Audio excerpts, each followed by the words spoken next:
Hello students in most welcome. Profit और loss के इस चैप्टर में हम एक मोस्ट इम्पोर्टेंट टाइप कवर करने जा रहे हैं। इस टाइप को हम तीन तरीके से, तीन मेथड से समझेंगे। किसी वस्तु का क्रय मूल्य 8,000 रुपये है। इसे कितने रुपए में बेचा जाए ताकि 25% लाभ हो। देखो, कॉस्ट प्राइस कितना दिया है? कॉस्ट प्राइस है हमारा 8,000 रुपये और कहा गया है कि आप सेलिंग प्राइस ज्ञात करो जो कि आपको प्रॉफिट के साथ 25% बोला है। अब पहला मेथड आप देखो यहाँ पे। पहला मेथड ये है कि क्रय मूल्य अपने आप में 100% वैल्यू है। इस वैल्यू में 25% का फ़ायदा हो रहा है।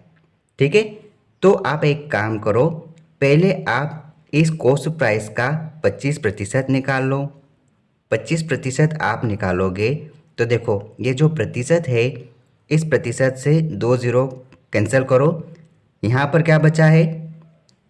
8 और 0 गुणा 25। अब देखो, 25 आठे 200 और 0 का 0, मतलब कि 25% 2,000 आया। आप 8,000 में 2,000 रुपये जोड़ोगे, यही आपका विक्रय मूल्य आ गया, सेलिंग प्राइस आ गया, जो कि 10,000 रुपये है। एक तो मेथड ये है जो आप इस प्रकार से निकाल सकते हैं।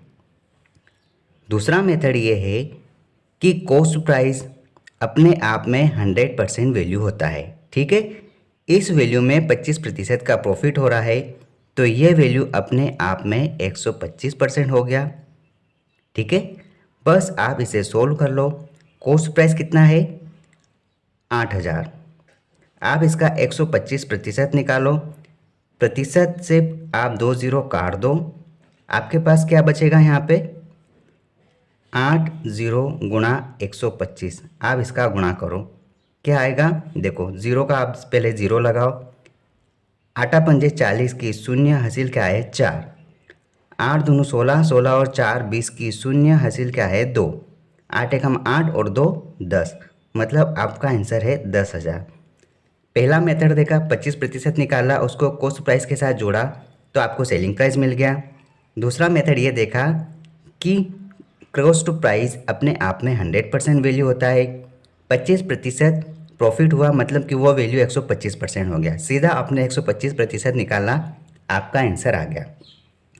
तीसरा मेथड ये है कि अगर आपको जो प्रॉफिट और लॉस का जो परसेंटेज दिया है उसके अनुसार भी कर सकते हैं। यहाँ पर कहा है कि 25%, हम रेशियो के अप्रोच से करेंगे।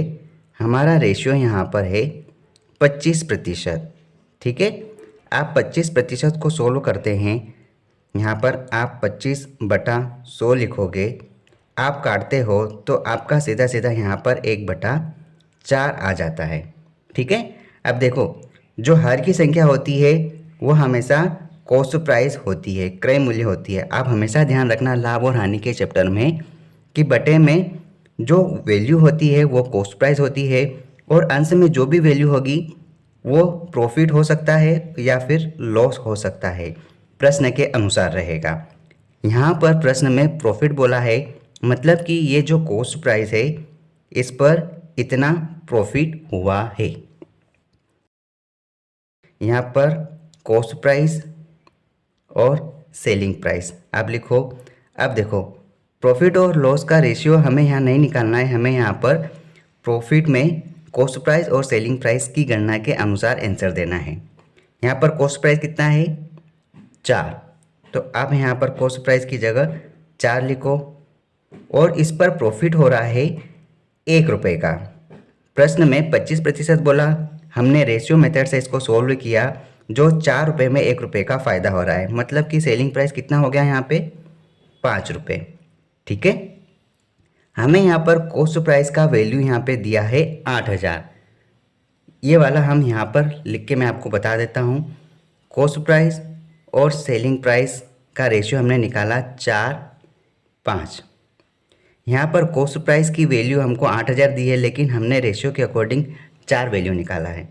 तो यहाँ पर है क्वेश्चन के हिसाब से 8,000 और रेशियो के हिसाब से है 4। तो आप यहाँ पर एक यूनिट का वैल्यू निकालो, कितनी बार जाएगा ये, 4 दूनो 8 और जीरो के जीरो रहेंगे, 1 2 3।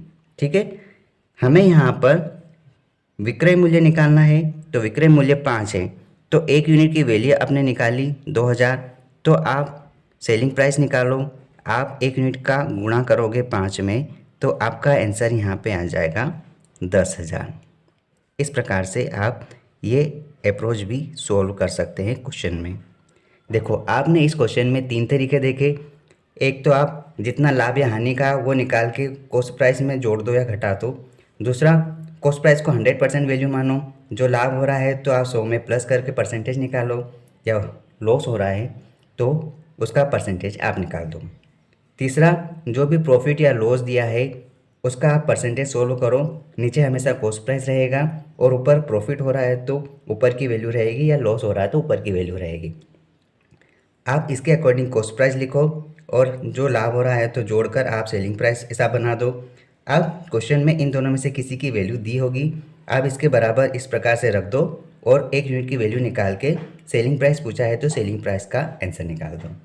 ये 3 तरीके हैं इस क्वेश्चन को सोल्व करने के। अब हम अगला क्वेश्चन देख रहे हैं, किसी भी मेथड से सोल्व कर सकते हैं। मोटर वाहन का क्रय मूल्य 18,000 रुपये है, इसे कितने रुपए में बेचा गया जिससे 20% हानि होती है।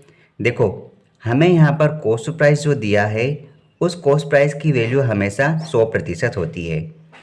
इस वैल्यू में यहाँ पर हानि हो रही है कितनी, 20% की हानि हो रही है। तो ये 100% वैल्यू थी, इस पर 20% की हानि हो जाएगी तो ये वैल्यू घटकर 80% हो जाएगी। ठीक है, जिस प्रकार हमने पिछले सवाल में 3 तरीके समझे थे। तो इस वैल्यू को मैं 80% बना देता हूँ। जब इस वैल्यू को 80% बनाया तो ये आ गई आपकी सेलिंग प्राइस। बस आप इसे सोल्व कर लो।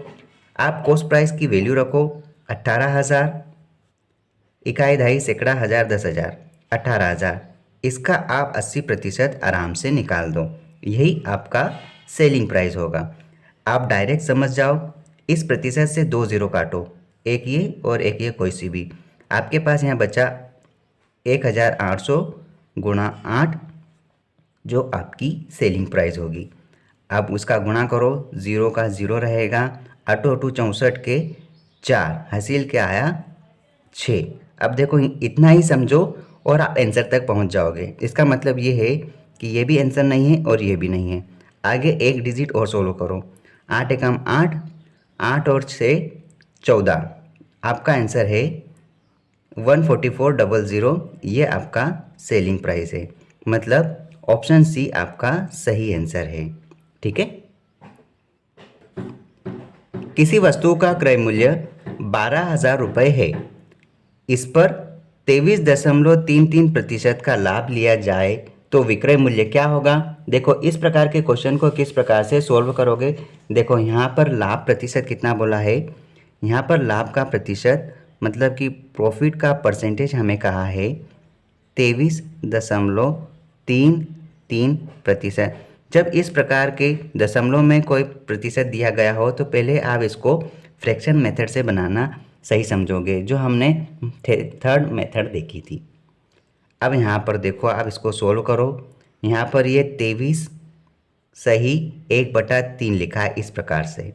अब इसको आप सरल कर लो। देखो, 23 दिया कितना होता है 69, 69 में 1 जुड़ेगा तो ये हो जाएगा 70, 70/3%।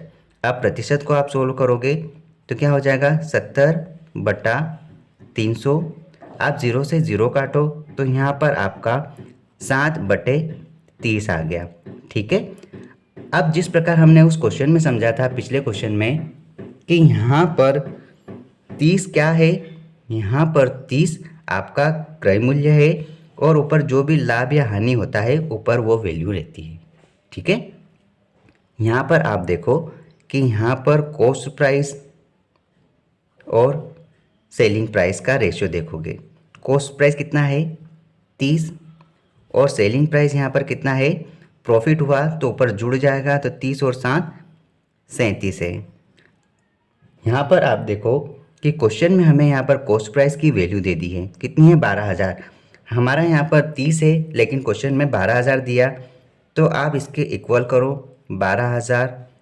यहाँ पर आप इसको सरल कर लो, 0 से 0 काटो, 3 की टेबल से कितनी बार जाएगा, 3 चौक 12 और 2 ज़ीरो रहेंगे। आपने एक यूनिट की वैल्यू निकाली जो कि 400 के बराबर है।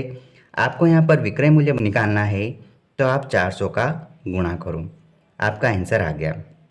0 का 0 रहेगा, 4 सते 28 के 8 हसील के आए 2, 4 दिया 12 और 2 14, तो आपका आंसर है 14,800 रुपये, जो कि विक्रय मूल्य हुआ। मतलब ऑप्शन डी आपका सही आंसर है। यदि किसी वस्तु को 46,000 रुपये में बेचा गया, 15% का लाभ कमाया गया, वस्तु का क्रय मूल्य ज्ञात कीजिए। देखो यहाँ पर हमको सेलिंग प्राइस दे दी है जो कि 46,000 रुपये है, और प्रॉफिट का रेशियो दे दिया है, परसेंटेज दिया है यहाँ पर 15%। ये परसेंटेज है, रेशियो नहीं है। और हमको कहा है कि आप कॉस्ट प्राइस की वैल्यू बताओ। तो देखो हमें यहाँ पर इसको समझना होगा कि कोई भी कॉस्ट प्राइस है, वो कॉस्ट प्राइस अपने आप में 100% वैल्यू होता है। आप उस वैल्यू में फ़ायदा करवाओ तो ये वैल्यू अपने आप में 115% हो जाती है। जब ये 115% हो गई, मतलब ये ज़्यादा में बिकी है, 100% इसकी वैल्यू थी, कॉस्ट प्राइस थी। जब 15% का फ़ायदा हुआ मतलब ज़्यादा में बिकी है। क्वेश्चन में हमको दिया है कि ये आपकी सेलिंग प्राइस है, यहाँ पर आप वैल्यू रख दो। आपने कॉस्ट प्राइस की वैल्यू 115% बताई और सेलिंग प्राइस यहाँ पर दे दिया है क्वेश्चन के हिसाब से 46,000 रुपये। बस आप इसको सरल कर दो। आप एक काम करो, यहाँ पर कॉस्ट प्राइस वहीं रहने दो, यहाँ पर है ये 46,000 रुपये, इधर गुणा में ही इधर आ जाएगा भाग में 115%। ध्यान रखो प्रतिशत यहाँ है, तो प्रतिशत मैं आपको पहले लिख देता हूँ, आप समझ नहीं पाओगे। अब इसको आप क्लियर करो। यहाँ पर कॉस्ट प्राइस है 46,000 रुपये लिखा है। अब 115 बटे में यहाँ पर है 100। अब बटे में 100 है, अगली स्टेप में इसका आप गुणा कर दो, या फिर आप इसको सरल भी कर दो। 5 की टेबल से भी काट सकते हो। देखो 5 दूना 10, 0 का 0, यहाँ कितना हो जाएगा, 5 दूना 10 और एक 5 दिया 15। अब यहाँ आप समझो 46,000 आपकी वैल्यू है, बटे में क्या है 23, और इसके बटे में 20 है, तो ये पलट कर ऊपर अंश में गुणा हो जाएगा। इस प्रकार से आपका आंसर आ जाएगा। अब आप इसको सरल कर लो। देखो 23 एकम 23, 23 दूना 46, और 0 कितने हैं, 1 2 3, 1 2 3। यहाँ पर कितना बचा है, यहाँ पर बचा है कि 2000 गुणा 20, मतलब कि आपका आंसर यहाँ आगे लिख देते हैं। 2000 गुणा 20 मतलब कि यहाँ पर हो गया 40,000। इकाई दहाई सैकड़ा हज़ार, इकाई दहाई सैकड़ा हज़ार 10,000, 40,000 रुपये आपका कॉस्ट प्राइस है। इस प्रकार से भी आप निकाल सकते हैं। मतलब ऑप्शन ए सही आंसर है। देखो कोई भी चीज़ रटने की ज़रूरत नहीं है। आप सीधे कॉस्ट प्राइस और उसमें जितना लाभ हुआ तो 100 से बढ़ाकर लिखो, या पर आप 100 से घटाकर लिख दो, वही आपके सेलिंग प्राइस के बराबर है। ये स्टेप आप ध्यान रखना, यहाँ से आप पूरे सवाल बना लोगे। कोई फार्मूला रटने की ज़रूरत नहीं है।